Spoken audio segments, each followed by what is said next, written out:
శాంతి. ఈరోజు మురళి డేటు 9 మే 2024. బాబా చెప్తున్నారు, మధురమైన పిల్లలారా, ఎవరి నామరూపాలలోనైనా చిక్కుకోవడమే అత్యంత కఠినమైన వ్యాధి. అంతర్ముఖులుగా అయి ఈ వ్యాధిని ఒకసారి పరిశీలన చేసుకోండి. అప్పుడు దీని నుండి ముక్తులుగా అవ్వండి. ఈరోజు మురళిలోని ప్రశ్న: నామరూపాల వ్యాధిని సమాప్తం చేసేందుకు ఉపాయం ఏమిటి? దీని వలన కలిగే నష్టాలు ఏమిటి? సమాధానము: నామరూపాల జబ్బును సమాప్తం చేసుకునేందుకు ఒక్క తండ్రితో సత్యమైన ప్రేమను ఉంచుకోండి. స్మృతి చేసే సమయంలో బుద్ధి నలువైపులా పరుగు పెడుతూ దేహదారుల స్మృతి వస్తూ ఉంటే అప్పుడు తండ్రి వద్ద నిజం చెప్పండి. సత్యం తెలపడం వలన తండ్రి కూడా క్షమిస్తారు. సర్జన్ వద్ద జబ్బును ఎప్పుడూ కూడా దాచిపెట్టకూడదు కదా. బాబాకు వినిపించినందువలన జాగ్రత్త వహిస్తారు. బుద్ధి ఎవరి నామరూపాల్లోనైనా తగులుకుని ఉంటే తండ్రితో బుద్ధి జోడింపబడదు. అటువంటి వారు సేవకు బదులుగా అంటే సర్వీసుకు బదులుగా డిస్సర్వీసు చేస్తారు. తండ్రిని నిందింపచేస్తారు. ఇటువంటి నిందకులు చాలా కఠినమైన శిక్షకు పాత్రులవుతారు. ఓం శాంతి. ప్రతి ఒక్కరికి తండ్రి ద్వారా వారసత్వం లభిస్తుంది అని పిల్లలకు తెలుసు. సోదరునికి సోదరుని ద్వారా ఎప్పుడూ కూడా వారసత్వం అనేది లభించదు. సోదరునికి కానీ సోదరికి కానీ ప్రతి ఒక్కరి స్థితిని గురించి తెలియదు. అన్ని సమాచారాలు తండ్రి వద్దకే వస్తాయి. ఇది ప్రాక్టికల్గా జరిగే విషయము. నేను ఎంతవరకు స్మృతి చేస్తున్నాను అని ప్రతి ఒక్కరూ స్వయాన్ని పరిశీలన చేసుకోండి. ఇతరుల నామరూపాలలో ఎంతవరకు చిక్కుకొని ఉన్నాను? ఆత్మవృత్తి ఎక్కడెక్కడకు వెళుతూ ఉంది అని ఎవరిని వారు పరిశీలన చేసుకుంటూ ఉండాలి. వీటిని గురించి ఆత్మకు స్వయం తెలుసు. స్వయాన్ని ఆత్మగా భావించవలసి వస్తుంది. నా వృత్తి ఒక్క శివబాబా వైపు వెళ్తుందా లేక ఇతర నామరూపాల వైపు వెళ్తుందా అని మిమ్మల్ని మీరు ఒకసారి పరిశీలన చేసుకోండి. ఎంత ఎక్కువగా వీలైతే అంత స్వయాన్ని ఆత్మగా భావించి ఒక్క తండ్రినే స్మృతి చేయాలి. మిగిలినవన్నీ మర్చిపోతూ ఉండాలి. నా మనసు ఒక్క తండ్రి వైపు తప్ప మరే వైపుకు తిరగడం లేదు కదా అని ప్రశ్నించుకోండి. వృత్తి వ్యాపారాలలో, గృహస్థు వ్యవహారాలలో, బంధుమిత్రుల వైపు బుద్ధి అయితే వెళ్ళడం లేదు కదా అని అంతర్ముఖులుగా అయ్యి చెక్ చేసుకోండి. ఇక్కడ కూర్చున్నప్పుడు స్వయం చెక్ చేసుకుంటూ ఉండాలి. ఎవరో ఒకరు మీ ముందు యోగంలో కూర్చుని ఉంటారు. వారు కూడా శివబాబానే స్మృతి చేస్తూ ఉంటారు. అంతేకాని వారి పిల్లలను గుర్తు చేసుకుంటూ ఉండరు కదా. ఒక్క శివబాబానే స్మృతి చెయ్యాలి. ఇక్కడ శివబాబా స్మృతిలోనే కూర్చుంటారు. కొంతమంది కనులు తెరుచుకుని కూర్చుంటారు, కొంతమంది కనులు మూసుకొని కూర్చుంటారు. ఇది బుద్ధి ద్వారా అర్థం చేసుకునే విషయము. బాబా ఏం అర్థం చేయిస్తున్నారు అని మిమ్మల్ని మీరు ప్రశ్నించుకుంటూ ఉండాలి. మనము ఒక్క బాబాను మాత్రమే స్మృతి చెయ్యాలి. ఇక్కడ కూర్చున్న వారంతా ఒక్క శివబాబా స్మృతిలోనే ఉంటారు. వారు మిమ్మల్ని చూడరు. ఎందుకంటే వారికి ఎవరి స్థితి ఎలా ఉందో తెలియదు. కానీ బాబాకు ప్రతి ఒక్కరి సమాచారం కూడా తెలుస్తుంది. ఏ పిల్లలు బాగున్నారో, ఎవరి లైన్ స్పష్టంగా ఉందో అంతా తండ్రికైతే తెలుసు. వారి బుద్ధియోగము మరెక్కడికి వెళ్ళదు. కొంతమంది బుద్ధియోగము ఎక్కడెక్కడకు వెళ్ళిపోతుంది. మళ్ళీ మురళి వినడం ద్వారా వారిలో మార్పు జరుగుతుంది. తప్పు జరిగినట్లుగా అర్థం చేసుకుంటారు. అంటే యోగంలో కూర్చుని బుద్ధి అటు ఇటు భ్రమింపచేస్తూ ఉంటారు. తర్వాత వెంటనే మళ్ళీ మురళి విన్నప్పుడు వాళ్ళలో వాళ్ళు రియలైజ్ అవుతూ ఉంటారు. ఇంతవరకు నా బుద్ధి బాబా పైన లేదు, బయట తిరుగుతూ ఉంది అని. దృష్టి, వృత్తి కూడా తప్పుడు మార్గంలో ఉన్నట్లు అనుభవం చేస్తారు. ఇప్పుడు వాటన్నింటినీ సరిచేసుకోవాలి కదా, చెడు వృత్తిని వదిలిపెట్టాలి అని భావిస్తారు. ఈ విధంగా సోదరుడు సోదరునికి అర్థం చేయించలేరు అని బాబా అంటున్నారు. వీరి వృత్తి, దృష్టి ఎలా ఉంది అనేది తండ్రి మాత్రమే తెలుసుకోగలరు. తండ్రి మాత్రమే మీ మానసిక పరిస్థితిని గురించి వివరించగలరు. శివబాబాకు తెలిపినప్పుడు ఈ దాదా కూడా అర్థం చేసుకుంటారు. వినుట, చూచుట ద్వారానే ప్రతి ఒక్కరి గురించి తెలుసుకుంటారు. ఎంతవరకు వినలేదో అంతవరకు వారికి అతడు ఏమి చేస్తున్నాడో ఎలా తెలుస్తుంది? కర్మల ద్వారా, సేవ ద్వారా వీరికి చాలా దేహాభిమానం ఉంది అని, ఫలానా వారికి తక్కువ దేహాభిమానం ఉంది అని, వీరి కర్మలు సరిగ్గా లేవు అని అర్థం చేసుకుంటారు. ఎవరో ఒకరి నామరూపాలలో చిక్కుకొని ఉంటారు. ఎవరి వైపుకైనా బుద్ధి వెళ్ళడం లేదు కదా అని బాబా అడుగుతున్నారు. కొంతమంది పిల్లలు అయితే ఉన్నది ఉన్నట్లుగా స్పష్టంగా తెలియచేస్తారు. మరికొంతమంది ఎంతగా చిక్కుకుపోయి ఉన్నారు అంటే అసలు బాబాకి తెలపరు. తమకు తామే నష్టపరుచుకుంటారు. తండ్రికి తెలియచేశారు అనుకోండి, క్షమించబడతారు. భవిష్యత్తుకు సంభాళన చేసుకుంటారు. చాలామంది తమ వృత్తి ఎలా ఉందో సత్యంగా తెలపరు, సిగ్గుపడతారు. ఎవరైనా తప్పుడు పనులు చేసినప్పుడు సర్జన్కు చెప్పరు కదా. దాచిపెట్టారు అంటే జబ్బు ఇంకా పెరిగిపోతుంది. ఇక్కడ కూడా అలాగే జరుగుతుంది అని బాబా అంటున్నారు. తండ్రికి తెలియచేయడం ద్వారా మీరు స్వయం తేలికైపోతారు. తెలియచేయలేదు అనుకోండి, లోపల చాలా భారంగా అనిపిస్తుంది. తండ్రికి వినిపించినందువలన మళ్ళీ అటువంటి పొరపాట్లే చెయ్యరు.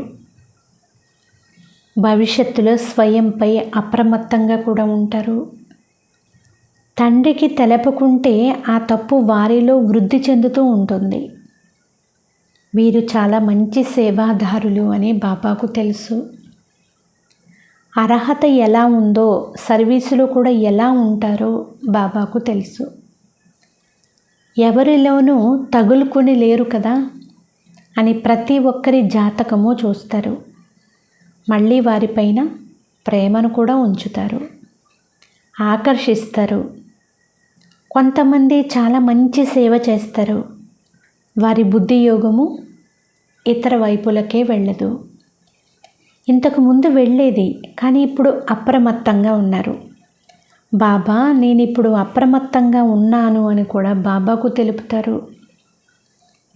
ఇంతకుముందు మేము చాలా తప్పులు చేసేవాళ్ళము అని కూడా బాబా ముందు సత్యంగా తెలియచేస్తారు. దేహాభిమానం కారణంగా తప్పులు చేశాము అని అర్థం చేసుకుంటారు. మళ్ళీ పదవి కూడా భ్రష్టమైపోతుంది. ఎవ్వరికీ తెలియకపోయినా పదవి అయితే భ్రష్టమైపోతుంది. ఇందులో హృదయం యొక్క స్వచ్ఛత చాలా అవసరము అని బాబా అంటున్నారు. అప్పుడే ఉన్నతమైన పదవిని పొందుతారు. ఈ లక్ష్మీ నారాయణుల వలె ఎవరి హృదయం శుద్ధంగా ఉంటుందో వారే ఉన్నతమైన పదవిని పొందుతారు. కొంతమంది వృత్తి నామరూపాల వైపు ఉంది అని, ఆత్మాభిమానులుగా ఉండరు అని, అందువలన పదవి కూడా తగ్గిపోతూ వచ్చింది అని భావించబడుతుంది. రాజుల నుండి పేదల వరకు పదవులు నెంబరవారీగా ఉంటాయి కదా. ఇలా ఎందుకు జరుగుతుంది? దీని గురించి కూడా అర్థం చేసుకోవాలి. నెంబర్ వారీగా అయితే తప్పకుండా అవుతారు. కళలు తగ్గిపోతూనే ఉంటాయి. 16 కళ సంపూర్ణంగా ఉండేవారు మళ్ళీ 14 కళల్లోకి వస్తారు. ఈ విధంగా కొద్ది కొద్దిగా తగ్గిపోతూ కళలు తప్పకుండా దిగజారిపోతాయి. 14 కళలున్నా మంచిదే. ఆ తరువాత వామ మార్గంలో క్రిందకు దిగిపోవడం వలన వికారులుగా అయిపోతారు. ఆయువు కూడా తగ్గిపోతుంది. ఆ తరువాత రజో తమో గుణం కలవారిగా అయిపోతారు. తగ్గిపోతూ పాతబడిపోతారు. ఆత్మ శరీరంతో పురాతనమవుతూ ఉంటుంది. ఆత్మలో కళలు తగ్గి గుణాలు తగ్గి ఆత్మ పురాతనమైపోతుంది. శరీరం కూడా పురాతనముగా పాతదిగా అయిపోతుంది. ఆ జ్ఞానమంతా పిల్లలైన మీకు ఇప్పుడే లభించింది. 16 కళల నుండి క్రిందకు దిగుతూ మళ్ళీ మనుషులుగా ఎలా అయిపోతారో మీకు తెలుసు. దేవతల మతమైతే ఉండదు. తండ్రి శ్రీమతం లభించిన తరువాత 21 జన్మల వరకు మతము లభించే అవసరమే ఉండదు. మీరు అనుసరించే ఈశ్వరీయ మతము 21 జన్మల వరకు కొనసాగుతుంది. ఆ తరువాత రావణ రాజ్యం వచ్చినప్పుడు మీకు రావణుని మతం లభిస్తుంది. దేవతలు వామ మార్గంలోకి వెళ్ళినట్లు చూపిస్తారు కూడా. ఇతర ధర్మాల వారికైతే ఇలాంటి విషయాలే ఉండవు. దేవతలు వామ మార్గంలోకి వెళ్ళినప్పుడు ఇతర ధర్మాల వారు వస్తారు. తండ్రి అర్థం చేయిస్తున్నారు, పిల్లలు మీరిప్పుడు తిరిగి ఇంటికి వెళ్ళాలి. ఇది పాత ప్రపంచము. డ్రామాలో నాకు కూడా ఈ పాత్ర ఉంది. పాత ప్రపంచాన్ని కొత్తదిగా చేయడం నా పాత్ర అని మీరు అర్థం చేసుకున్నారు. ఇది పిల్లలు అర్థం చేసుకున్నారు, కానీ ప్రపంచంలో వారెవ్వరికీ ఈ విషయాలు తెలియదు అని బాబా అంటున్నారు. మీరు ఎంతో అర్థం చేయిస్తారు, అయినా కొంతమంది మంచి అభిరుచి చూపిస్తారు, మరికొంతమంది వారి మతమునే ఇస్తూ ఉంటారు. ఈ లక్ష్మీనారాయణలు ఉన్నప్పుడు పవిత్రత, సుఖము, శాంతి అన్నీ ఉండేవి. ముఖ్యమైనది పవిత్రత. సతయుగంలోని దేవీ దేవతలు పవిత్రంగా ఉండేవారు అని మనుషులకు తెలియదు. దేవతలకు కూడా పిల్లలు మొదలైన వారు ఉన్నారు కదా అని భావిస్తారు. కానీ అక్కడ యోగ బలం ద్వారా జన్మిస్తారు అనే రహస్యం ఎవ్వరికీ తెలియదు. జీవితకాలమంతా పవిత్రంగా ఉంటే పిల్లలు మొదలైన వారు ఎలా పుడతారు అని అడుగుతారు. ఇప్పుడు పవిత్రంగా ఉన్నందువలన తరువాత 21 జన్మలు పవిత్రంగా ఉంటారు అని వారికి అర్థం చేయించాలి. అనగా శ్రీమతమును అనుసరించి మేము నిర్వీకారి ప్రపంచాన్ని స్థాపన చేస్తున్నాము అనేది కూడా వారికి మీరు అర్థం చేయించాలి. శ్రీమతము అనగా తండ్రి తెలియచేసేది. మానవుల నుండి దేవతలుగా అనే మహిమ కూడా ఉంది కదా. ఇప్పుడున్న వారంతా మనుషులే, వీరే మళ్ళీ దేవతలుగా అవుతారు. శ్రీమతమును అనుసరించి మనము దైవీ ప్రభుత్వాన్ని స్థాపన చేస్తున్నాము. ఇందులో చాలా చాలా ముఖ్యమైనది పవిత్రత. పవిత్రంగా అవ్వాల్సింది కూడా ఆత్మయే. ఆత్మీయ రాతి బుద్ధిగా అయ్యింది. ఈ విషయాలు పూర్తిగా స్పష్టంగా తెలపండి. సత్యయుగ దైవీ ప్రభుత్వాన్ని స్థాపన చేసింది తండ్రే అని తెలియచేయండి. దానినే స్వర్గము అని అంటారు. మానవులను దేవతలుగా తండ్రియే తయారు చేశారు. మనుషులు పతితులుగా ఉండేవారు.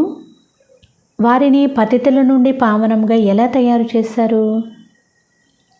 బాబా అంటున్నారు, నన్ను ఒక్కరినే స్మృతి చేస్తే మీరు పావనంగా అయిపోతారు అని బాబా అంటున్నారు. ఇది ఎవరికైనా అర్థం చేయిస్తే వారి హృదయానికి హత్తుకుంటుంది. ఇప్పుడు పతితుల నుండి పావనముగా ఎలా అవుతారు?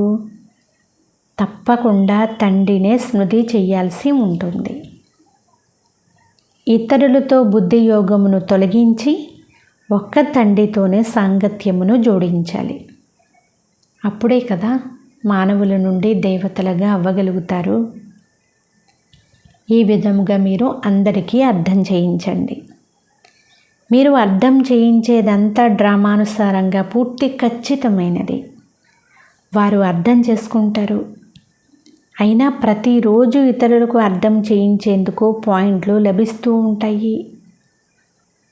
పతితుల నుండి పావనంగా ఎలా అవ్వాలి అన్నదే ముఖ్యమైన విషయం. దేహ ధర్మాలన్నీ వదిలి నన్నొక్కరినే స్మృతి చెయ్యండి అని తండ్రి చెప్తున్నారు. ఈ పురుషోత్తమ సంగమయుగం గురించి కూడా పిల్లలైన మీకు మాత్రమే తెలుసు. ఇప్పుడు మనము ప్రజాపిత బ్రహ్మ సంతానమైన బ్రాహ్మణులుగా అయ్యాము. తండ్రి మనల్ని చదివిస్తున్నారు. బ్రాహ్మణులుగా అవ్వకుంటే మనం దేవతలుగా ఎలా అవ్వగలుగుతాము? ఈ బ్రహ్మ కూడా పూర్తి 84 జన్మలు తీసుకుంటాడు. మళ్ళీ అతడే మొదటి నెంబరు తీసుకోవలసి వస్తుంది. తండ్రి ఇప్పుడు ఇతనిలో ప్రవేశం చేస్తారు. కావున ముఖ్యమైన మాట, స్వయాన్ని ఆత్మగా భావించి తండ్రిని స్మృతి చేయాలి. దేహాభిమానం కారణంగా ఎక్కడో ఒక చోట తగులుకొని ఉంటారు. దేహీ అభిమానులుగా అయితే అందరూ అవ్వలేరు. నేను దేహాభిమానంలోకి రావడం లేదు కదా అని మిమ్మల్ని మీరు చెక్ చేసుకోండి. నా ద్వారా ఏ వికర్మలు జరగడం లేదు కదా, నియమాలకు విరుద్ధంగా నేను నడవడం లేదు కదా అని మిమ్మల్ని మీరు పరిశీలన చేసుకోవాలి. చాలామంది ఈ పొరపాట్లు చేస్తూ ఉంటారు. అటువంటి వారు చివరిలో చాలా శిక్షలకు పాత్రులవుతారు. ఇప్పుడు ఇంకా కర్మాతీత అవస్థకు చేరుకోలేదు. కర్మాతీత అవస్థ పొందిన వారికి అన్ని దుఃఖాలు దూరమైపోతాయి అని బాబా అంటున్నారు. శిక్షల నుండి విడుదల పొందుతారు. రాజులు నెంబర్ వారీగా ఎందుకు అవుతారో ఆలోచించాలి. తప్పకుండా కొందరి పురుషార్థం తక్కువగా ఉంటుంది. అందువలన శిక్షలు అనుభవించవలసి ఉంటుంది. ఆత్మయే గర్భజైలులో శిక్షలను అనుభవిస్తుంది. ఆత్మ గర్భంలో ఉన్నప్పుడు మమ్మల్ని బయటకు తీస్తే ఇక మీదట నేను ఎలాంటి పాపకర్మలు చెయ్యను అని ఆత్మ వేడుకుంటూ ఉంటుంది. ఆత్మీయ శిక్షలు అనుభవిస్తుంది. ఎందుకంటే ఆత్మీయ కదా కర్మలు చేస్తుంది. ఈ శరీరం దేనికి పనికిరాదు. కావున ముఖ్యమైన విషయము స్వయాన్ని ఆత్మగా భావించండి. ఆత్మయే అన్ని పనులు చేస్తుంది అని బాగా అర్థం చేసుకోవాలి. ఇప్పుడు ఆత్మలైన మీరంతా తిరిగి వెళ్ళాలి. ఇటువంటి సమయంలోనే మీకు ఈ జ్ఞానం లభిస్తుంది. ఆ తర్వాత మరెప్పుడు ఈ జ్ఞానం లభించదు. ఆత్మాభిమానులుగా ఉన్నవారు అందరినీ సోదరులుగానే చూస్తారు. శరీర విషయమే ఉండదు. ఆత్మగా తయారైతే శరీరం పైన ఆకర్షణ అనేది ఉండదు. అందుకే ఇది చాలా ఉన్నతమైన స్థితి అని తండ్రి చెప్తున్నారు. సోదరి సోదరునిలో చిక్కుకుపోతే చాలా డిస్సర్వీసు జరుగుతుంది. ఆత్మాభిమాని భవ ఇలా అవ్వడంలోనే శ్రమ ఉంది. చదువులో కూడా సబ్జెక్టులు ఉంటాయి కదా, ఇందులో ఫెయిల్ అవుతాము అని భావిస్తారు. ఫెయిల్ అయ్యే కారణంగా ఇతర సబ్జెక్టుల్లో కూడా డేలా పడిపోతారు. ఇప్పుడు బుద్ధియోగ బలం ద్వారా మీ ఆత్మ బంగారు పాత్రగా అవుతూ ఉంటుంది. యోగం లేదు అనుకోండి, జ్ఞానం కూడా తక్కువైపోతుంది. శక్తి ఉండదు. యోగ పదును అర్థం చేయించారు. ఆత్మలమైన మేము రోజంతటిలో నియమాలకు విరుద్ధమైన పని అయితే చేయడం లేదు కదా అని మిమ్మల్ని మీరు పరిశీలన చేసుకోండి. ఏమైనా అటువంటి అలవాట్లు ఉన్నాయి అనుకోండి, వెంటనే వదిలివేయండి. కానీ మాయ మళ్ళీ 2వ రోజు 3వ రోజు తప్పు చేయిస్తుంది. ఇటువంటి సూక్ష్మ విషయాలన్నీ జరుగుతూ ఉంటాయి. ఇదంతా గుప్తంగా ఉన్న జ్ఞానము. మనుషులకు ఈ విషయాలు ఏమాత్రం తెలియదు. మేము మా ఖర్చుతోనే మా కొరకే ఇదంతా చేస్తున్నాము అని మీరు తెలుపుతారు. ఇతరుల ఖర్చుతో ఎలా తయారు చేస్తాము అని మీరు అంటారు. అందుకే బాబా అంటారు, పిల్లలు యాచించుడు కంటే మరణించుట మేలు అని ఎల్లప్పుడూ చెప్తూనే ఉంటారు. సులభంగా లభించింది పాలకు సమానము, అడిగి తీసుకుంటే నీటికి సమానము అని అంటారు. ఇతరుల నుండి అడిగి తీసుకుంటే వారు విధి లేక తప్పదు అన్నట్లుగా ఇస్తారు. కావునది నీరైపోతుంది. లాక్కుంటే అది రక్తం వంటిది. కొంతమంది చాలా విసిగిస్తారు. అప్పు తీసుకుంటే అది రక్తానికి సమానం అయిపోతుంది. అప్పు తీసుకునే అవసరమే లేదు. దానము ఇచ్చి తిరిగి తీసుకోకూడదు. దీని గురించే హరిశ్చంద్రుని ఉదాహరణ ఉంది. అలా కూడా చెయ్యకండి. ఒక భాగం పెట్టండి. అది మీ అవసరానికి కూడా పనికి వస్తుంది.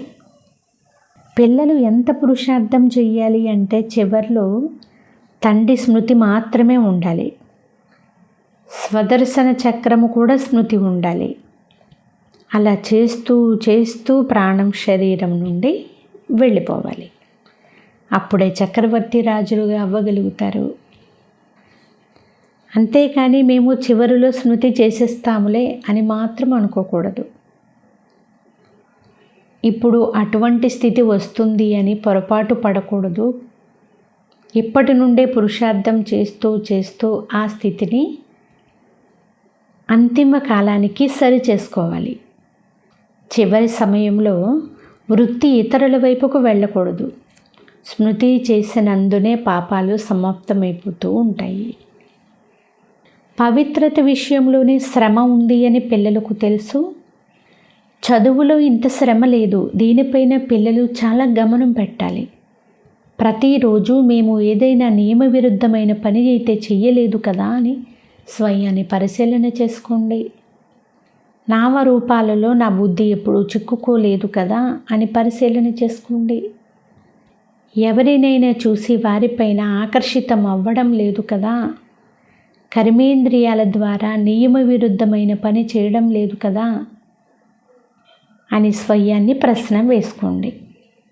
పాత పతిత శరీరంపై ఏమాత్రం ప్రేమ ఉండకూడదు. అది కూడా దేహాభిమానమే. అనాసక్తులుగా ఉండాలి. సత్యమైన ప్రేమ ఒక్కరితోనే ఉండాలి. మిగిలిన వారందరిపైన అనాసక్త ప్రేమ ఉండాలి. పిల్లలు మొదలైన వారు ఉంటారు. అయితే ఎవరిలోనూ ఆసక్తి ఉండరాదు. ఈ కనులతో చూసేదంతా సమాప్తం అయిపోతుంది అని మీకు తెలుసు. ఇది గుర్తుంటే వారిపైన ప్రేమ తొలగిపోతుంది. ఒక్కరిపైననే ప్రేమ ఉండాలి అంటున్నారు బాబా. మిగిలిన అందరిపైన నామమాత్రపు అనాసక్త ప్రేమ మాత్రమే ఉండాలి. అచ్చా, మధురాతి మధురమైన అపురూపమైన పిల్లలకు మాతాపిత బాప్దాదాల ప్రియ స్మృతులు మరియు గుడ్ మార్నింగ్. ఆత్మిక పిల్లలకు ఆత్మిక తండ్రి నమస్తే. ఆత్మీయ తండ్రికి ఆత్మీయ పిల్లల యొక్క ప్రియ స్మృతులు, గుడ్ మార్నింగ్, నమస్తే నమస్తే నమస్తే. ధారణ కొరకు ముఖ్య సారము. ఫస్ట్ పాయింట్, మీ వృత్తిని చాలా శుద్ధంగా పవిత్రంగా చేసుకోవాలి. అసలు ఎప్పుడూ కూడా నియమ విరుద్ధమైన తప్పు పనులు ఏవి కూడా చేయకూడదు. చాలా చాలా అప్రమత్తంగా ఉండాలి. బుద్ధి ఎక్కడా కూడా తగులుకోకూడదు. సెకండ్ పాయింట్, సత్యమైన ప్రేమ ఒక్క తండ్రితోనే ఉండాలి. మిగిలిన వారందరితో అనాసక్త నామమాత్రపు ప్రేమ ఉండాలి. సొంత శరీరంలో కూడా ఆకర్షణ లేనంతగా ఆత్మాభిమాని స్థితిని తయారు చేసుకోవాలి. ఈరోజు వరదానము, స్వరాజ్యం యొక్క సంస్కారాల ద్వారా భవిష్య రాజ్యాధికారాన్ని ప్రాప్తి చేసుకునే అదృష్టశాలి ఆత్మ భవ. చాలా కాలపు రాజ్యాధికారిగా అయ్యే సంస్కారము చాలా కాలానికి రాజ్య అధికారిగా చేస్తుంది. ఒకవేళ పదే పదే వశీభూతులుగా అవుతూ ఉంటే, అధికారిగా అయ్యే సంస్కారం లేకుంటే రాజ్య అధికారుల రాజ్యంలో ఉంటారు. కానీ రాజ్య భాగ్యం మాత్రం ప్రాప్తించదు. కనుక జ్ఞాన దర్పణంలో మీ అదృష్టం యొక్క ముఖాన్ని చూసుకోండి. చాలా కాలపు అభ్యాసం ద్వారా మీకు విశేషంగా సహయోగం చేసే కార్యకర్తలను లేక రాజ్య కార్య వ్యవహారం చేసే సాథీలను మీ అధికారంతో నడిపించండి. రాజులుగా అవ్వండి. అప్పుడే మిమ్మల్ని అదృష్టశాలి ఆత్మలు అని అంటారు. స్లోగన్: సకాష్ ఇచ్చే సేవ చేసేందుకు బేహద్దు వైరాగ్య వృత్తిని ఉత్పన్నం చేసుకోండి. అచ్చా. ఓం శాంతి.